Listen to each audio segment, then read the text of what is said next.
अगर ये छोटी सी गलती कर ली तो तैयार हो जाएं। प्रेशर कुकर फटेगा ही फटेगा। आपने लाजमी तौर पर प्रेशर कुकर फटने की खबर सुनी होगी और अक्सर लोग इसी डर से इस्तेमाल ही नहीं करते।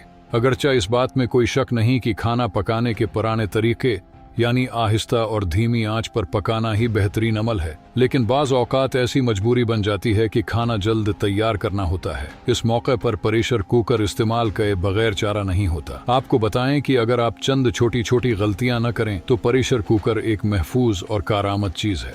अक्सर ख्वातीन जो एक गलती करती हैं वो मिसाल के तौर पर चने पकाने हैं तो उनके अंदर सोडा डाला और चनों को प्रेशर कुकर में डालकर तेज भड़कती आंच पर चढ़ा दिया। अब तेज दर्जा हरारत और दबाव की वजह से चने का पतला छिलका अक्सर उतरकर कुकर की एग्जॉस्ट में फंस जाता है, जिससे प्रेशर अंदर ही अंदर बढ़ता रहता है और फिर एकदम कुकर धमाके से फट जाता है। इसका एक हल तो ये है कि कभी कुकर को ऊपर तक न भरें। हमेशा दबाव को मुतवाजन रखने के लिए जगह खाली छोड़ें। दूसरा ये कि पहली सीटी बजने पर आप आंच हल्की कर दें।